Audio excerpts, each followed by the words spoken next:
This is the Building Resilience Podcast, episode 174, Things Aren't Always What They Seem.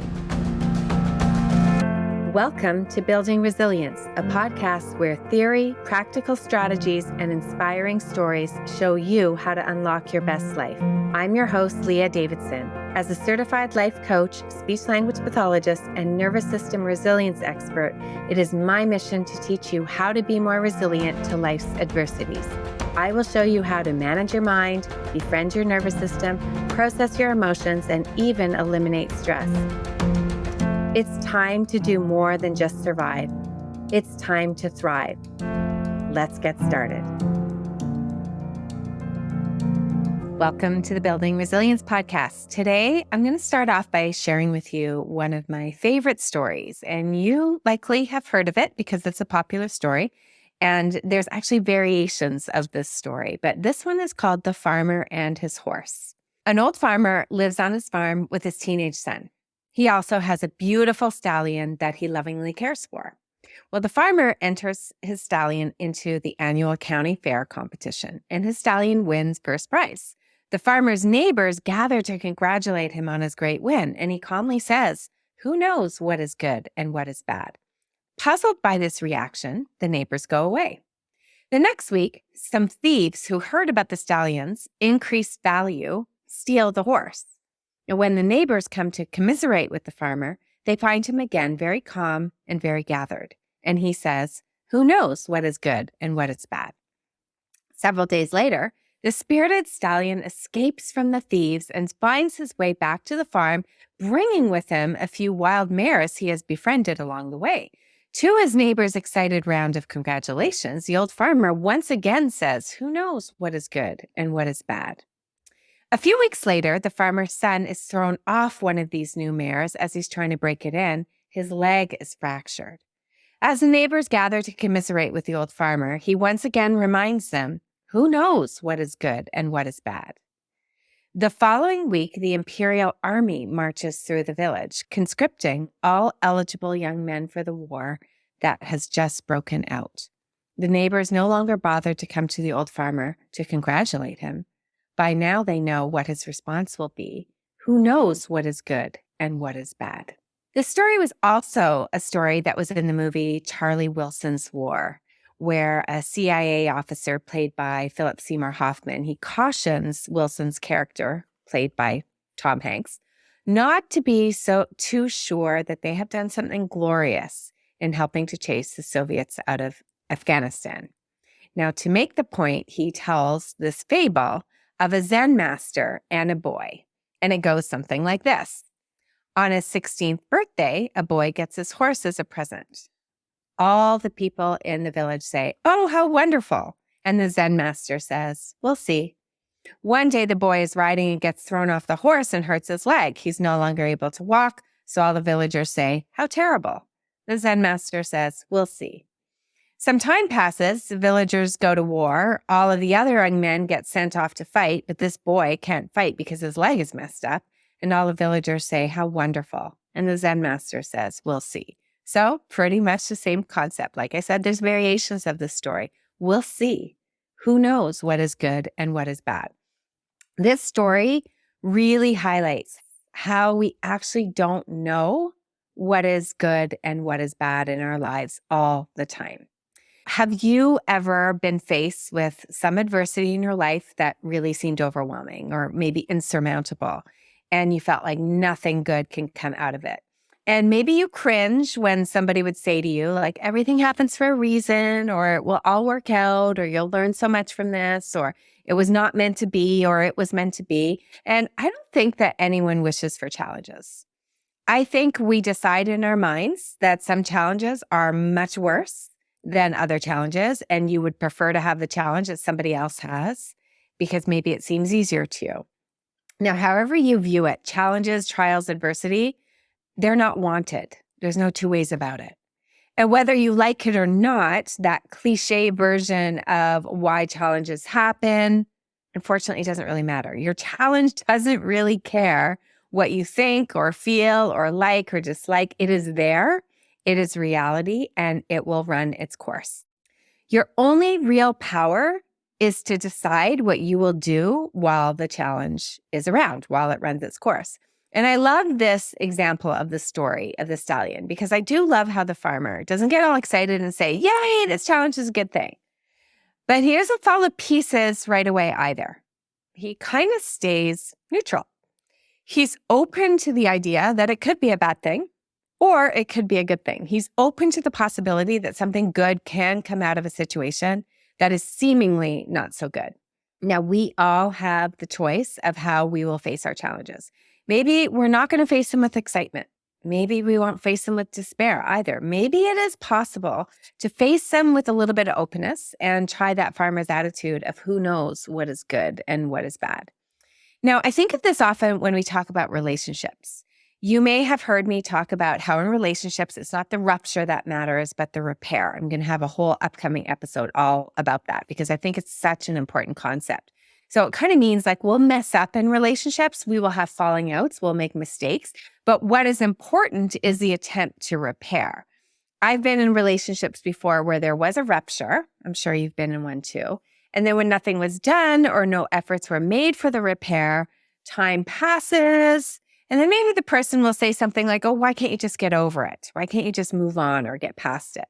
Now, often the problem is that there has been no repair or no attempt made for a repair. Now, it is still my choice to get over things or not, but an attempt to repair can be really helpful. An attempt to repair can actually strengthen a relationship. So we think that a rupture is the worst thing that can happen. But what if it is actually the thing that draws us together because it gives us an opportunity to repair? So really, who knows what is good or what is bad when we mess up in relationships? I think one of the worst things or the biggest challenges that ever happened to me personally was when I got divorced. Even though it was not a healthy relationship, I clearly see that now. At the time, I was devastated. I thought it was the end of the world. And I didn't want to hear people say to me that maybe it was for the best. I wasn't ready to hear that. But in the end, what seemed like the worst thing ever ended up being the best thing. Getting divorced meant I was now available to meet the love of my life. I was able to meet someone and create a relationship that was better than I thought possible.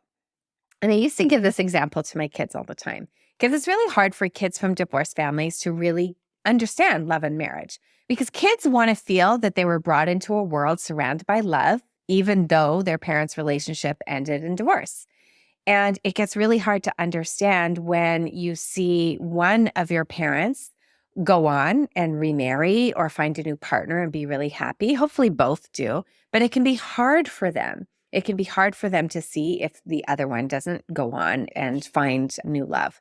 So I used to have conversations with my kids about this because they were sort of curious about getting married and then divorced and then what happens next. And I used to give them an example using two of my favorite drinks, milk and chocolate milk. And I would say to them, way back in the beginning, I loved milk, icy cold milk in a tall glass. And it went down so well, especially with a big cookie or a piece of chocolate. It was the most delicious drink. I love my milk and I could drink it all the time. But one day later on, I tried chocolate milk. Now, this is where it kind of gets tricky with this analogy because it's not like I was running around trying to find a better drink. For me, milk was just unavailable. And I just so happened to find chocolate milk later on. And then I thought I had died and gone to heaven. It was so good. I loved it and couldn't get enough of it. It was so addictive. I could have had it all the time. Now, just a little side note here, Canadian chocolate milk and American chocolate milk, it does taste different. So if you ever come to Canada, you have to try it because I personally think it tastes much better in Canada. So just a little side note. Now, before I knew that chocolate milk existed, I had loved my old plain milk, but my plain milk was good, especially when that was all I knew. I didn't know chocolate milk existed, but when I got the taste of it, there was no going back. So I know it's a bit of a goofy analogy. So my point is not to keep drinking from every cup until you find the best drink. But my point is sometimes you need to experience a few different drinks in life to know the difference in taste. We don't necessarily know what is good and what is bad when we have limited experiences. And then there are things where you don't know what's good or bad, like getting rejected. like getting rejected from a job. I remember once when Rob was interviewing for a job and he had asked a question after, had been through the process. And the company didn't really like his question. They had already given him the offer. He asked the question. They ended up rescinding the offer. And he felt horrible. We both felt horrible because it actually was a job that we thought was going to be a really great job for our family. And who knows, maybe it would have worked out or maybe not. We chose to assume, okay, it wasn't meant to be, that rejection is God's protection. And shortly after, another opportunity did come up, which actually was a better fit.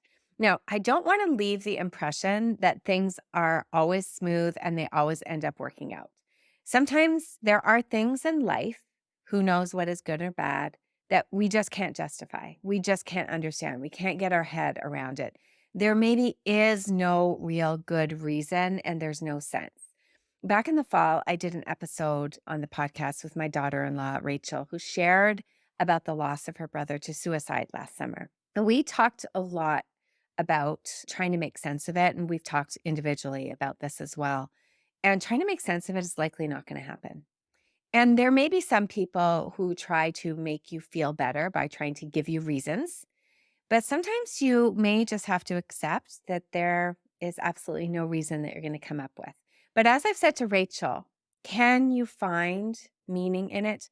Can you create meaning? Not meaning why it happened, but because it happened, what can you now do with it? And that is what she is trying to do by spreading awareness about suicide.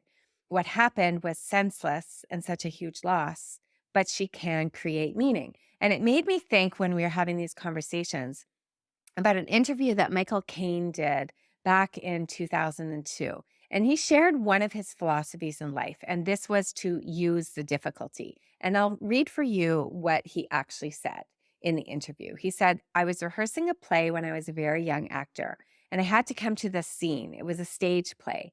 I'm behind the flats waiting to open the door. There was an improvised scene between a husband and wife going on inside, and then they got carried away and they started throwing things, and he threw a chair and it lodged the doorway.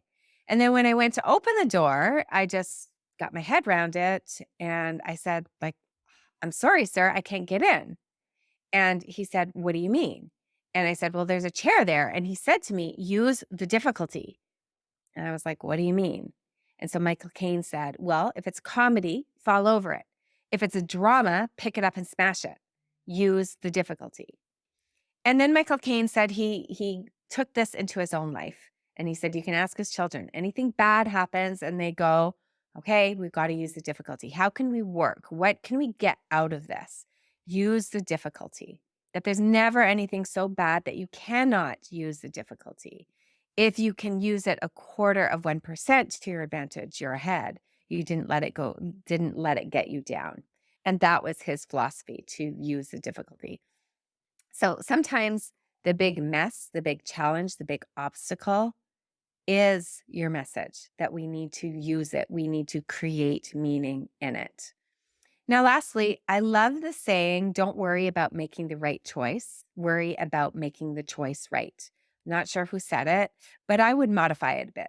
Instead of worry about making the choice right, I would swap it out with choose to make the choice right. Because you know what? Who knows what is good or what is bad? We get to decide to choose our interpretations. We get to decide to use the difficulty. We get to decide to try to stay neutral when things come up. We get to decide to go around and try different things and sample different things to see if we can come up with an experience that works for us and resonates with us. So maybe some of my examples are a bit random, but I hope you get the overall point. Things aren't always what they seem. We never know what will end up serving us. We can use the difficulty. We can make the message our myth. We can choose to make choices, the right ones, and sometimes things will just not make sense. So you'll have to show yourself a lot of love, a lot of compassion, surround yourself with those who uplift you, and just keep going. That's what I have for you today. Make a great week, and I'll see you next time. Thank you for listening to the Building Resilience podcast. If you're interested in learning a little bit more about managing stress, building resilience, and leading a more purposeful life, then make sure we're connected on Instagram and Facebook at Leah Davidson Life Coaching. You can also subscribe to my weekly newsletter at www.leahdavidsonlifecoaching.com/newsletter.